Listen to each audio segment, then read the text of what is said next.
సా వస్తోంది, రీ వస్తోంది, గా వస్తోంది. ఎలా వస్తోంది? గాలి వెళ్ళింది కాబట్టి. ఊరికే నువ్వు ఫ్లూట్ ఇట్లా ఇట్లా అంటే రాదు కదా, దగ్గర పెట్టుకోవాలి. ఆ అధరామృతం, ఏది కృష్ణుడి అధరామృతం అందులో వెళ్తేనే కదా వచ్చేది. దాన్ని అధరామృతము అని పిలిచారు లీలా తరంగిణిలో. అంటే అది గాలి, స్వామి నుంచి వెళ్ళేటువంటి గాలి అది.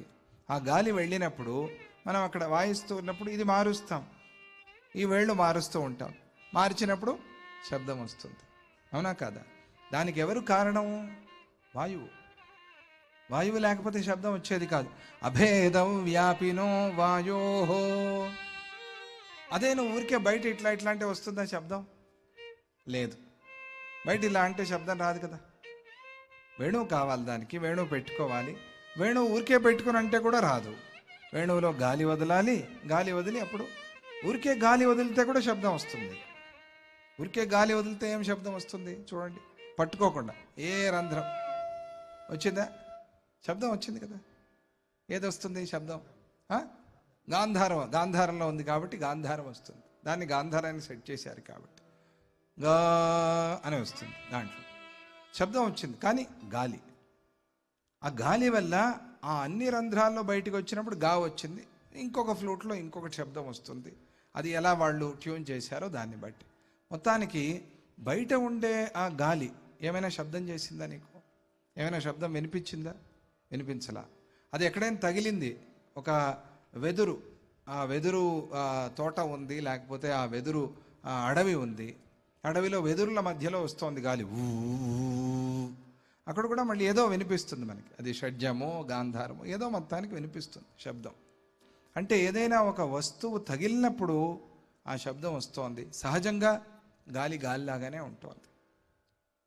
తీవ్రంగా వీచినప్పుడు కదలటం వల్లే, అది తగలటం వల్లే శబ్దం. లేకపోతే గాలి అట్లా శబ్దం రాదు. ఊ అని ఎందుకు శబ్దం వస్తుంది?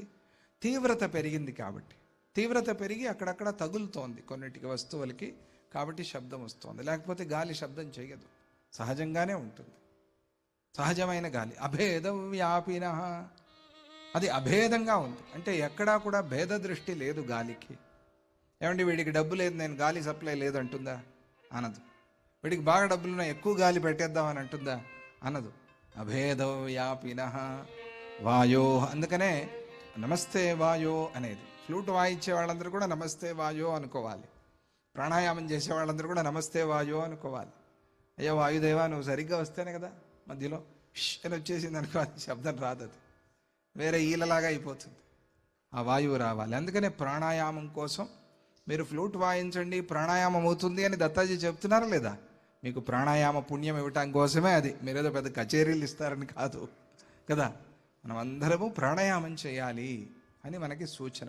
అందుకనే అవధూత చెప్తున్నారు, అభేద వ్యాపినో వాయో తథా తస్య మహాత్మనః. అది ఇది ఈ వేణువు యొక్క తత్వం. ఈ వేణుతత్వంలో మనం ఒక్కసారి మనస్సు పెట్టి ఆలోచన చేస్తే, అందులో పోతున్నటువంటి అభేద వ్యాపి అయిన వాయువు ఎలాగైతే ఆ రంధ్రాల వల్ల శబ్దం చేస్తూ ఉన్నదో, అలాగే తస్య మహాత్మనః. మనమంతా వేణువుల్లాగా ఉన్నాం.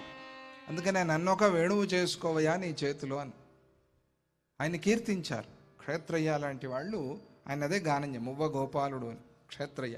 ఎక్కడ క్షేత్రం? అది మువ్వ అని పామర, అది దగ్గర మచిలీపట్నం దగ్గర ఒక క్షేత్రం. ఆయన క్షేత్రయ్య అని ఆయన ఆ గోపాలుణ్ణి కీర్తన చేశారు.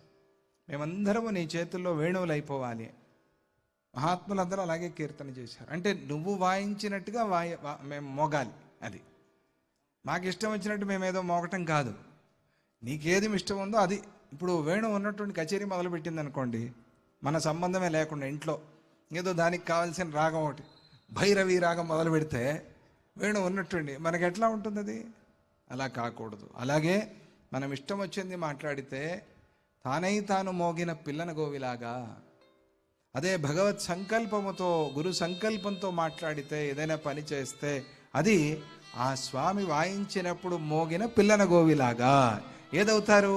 తానై తాను మోగిన పిల్లగోని అవుతారా, లేదా ఆయన చేతిలో మోగిన పిల్లన గోవి అవుతారా? ఆలోచన చేయాలి. అందువల్ల తస్య మహాత్మనః ఏకత్వం రూపభేదశ్చ, ఏకత్వము అంతే, రూపభేదము అంతే. ఇక బాహ్యకర్మ ప్రవృత్తిజ, బయట చేసేటువంటి కర్మలన్నీ కూడా దేవాది భేదే పధ్వస్తే నాస్త్యేవావరణే హి సహా. ఇక ఈ భేదం అనేది అబధ్వస్తే, వెళ్ళిపోతే, నాశనమైపోతే, నాస్త్యేవ ఆవరణే హి సహా. ఇక ఆవరణం అనేది తొలగిపోయిన తరువాత ఇక వేరే వేరే వేరే వేరే అనే ప్రశ్న లేదు, ఒకటే అంతే. ఆవరణం లేదు, శుద్ధం. అలా ఈ వాయుతత్వాన్ని మనం ఆ వేణువులో అర్థం చేసుకున్నప్పుడు ఆ పరమాత్మతత్వం అర్థమవుతుంది అని కాసేపు ఆయన మౌనం వహించాడు. ఎవరు? అవధూత. ఎవరాయన? జడభరతుడు. మౌనం వహించాడు. మౌనం వహిస్తే మైత్రేయ మహర్షి అలా చూస్తూ ఉండిపోయాడు. ఆయన కూడా మౌనంగా ఉన్నాడు. ఏంటి నా ఏం చెప్పలేదు మళ్ళీ అని. తర్వాత ఆయన మౌనం, ఈయన మౌనం. కథలోను మౌనమే, కథ చెప్పేవాడు మౌనమే. ఇద్దరూ మౌనంగా ఉండిపోయారు. ఇదేంటి అంటే ఇటువంటి విషయాలు విన్నప్పుడు శుకావధూత ధ్యానంలో వెళ్ళినట్టుగా పరాశర మహర్షి కూడా ధ్యానానికి వెళ్ళిపోయారేమో. ఇప్పుడు మన మనస్సంతా వేణువు దత్తాజీ వారి దగ్గరికి ఎట్లా అయితే వెళ్ళిపోయిందో